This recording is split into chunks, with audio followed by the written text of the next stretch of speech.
సెలబ్రిటీలకు సమాజంలో విపరీతమైన గౌరవ మర్యాదలు ఉంటాయి. పేరు ప్రఖ్యాతులు అంతకంటే ఎక్కువగా ఉంటాయి. అందువల్లే ప్రజలు కూడా వారిని చాలా గౌరవంగా చూస్తారు. ప్రతి కార్యక్రమంలో ప్రభుత్వాలు కూడా వారిని భాగస్వామ్యం చేసుకుంటాయి. సమాజంలో గౌరవ మర్యాదలు ఉన్నటువంటివి కాబట్టి ప్రభుత్వానికి కూడా పనికొస్తారు, విశ్వాసం ఉంటుంది. ప్రజలు వారిని ఆదర్శంగా తీసుకుంటారు. మరి అట్లాంటిది 10 మందిలో నవ్వులు పాలవుతుంటారు కొందరు.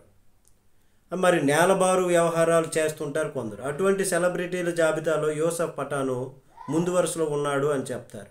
మరి దూకుడైనటువంటి ఆయన తీరు అంత బాగుంటుంది. కానీ యూసఫ్ పఠాన్కు మంచి పేరు ఉంది ఆటలో, క్రికెటర్లో. అయితే పైగా అతడి సోదరుడు ఇర్ఫాన్ కూడా టీమిండియాకు బౌలింగ్ దళానికి వెన్నుముకలాగా ఉండేటటువంటి వాడు. మరి అటువంటి చరిత్ర ఉన్నటువంటి యూసఫ్ పఠాన్ ఇప్పుడు వరుస వివాదాల్లో చిక్కుకోవడం గమనార్హం అని చెప్పుకోవాలి. ఏకంగా గౌరవనీయ న్యాయస్థానాలతో తిట్లు తింటున్నాడు.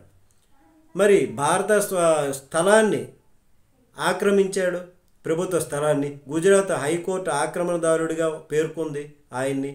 ఆయన భాగోతం ఏంటి అన్నది అర్థం చేసుకోవచ్చు దాని ప్రకారంగా.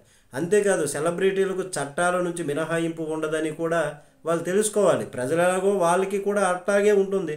మరి గుజరాత్ రాష్ట్రంలోని వడోదర ప్రాంతంలో తన ఇంటి పక్కన ఉన్నటువంటి స్థలాన్ని ఆక్రమించేశాడు.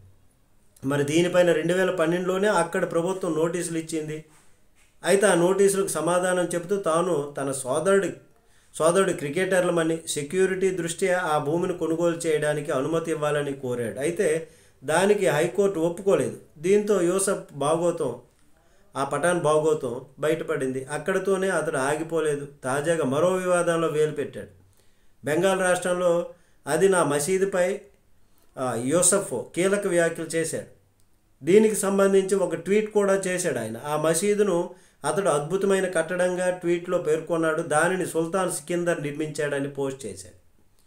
మరి దీనిపైన కమల నేతలు ఆగ్రహం వ్యక్తం చేస్తున్నారు. అది మసీదు కాదని, ఆదినాథ్ ఆలయాన్ని ధ్వంసం చేసి నిర్మించారని కౌంటర్ ఇచ్చారు.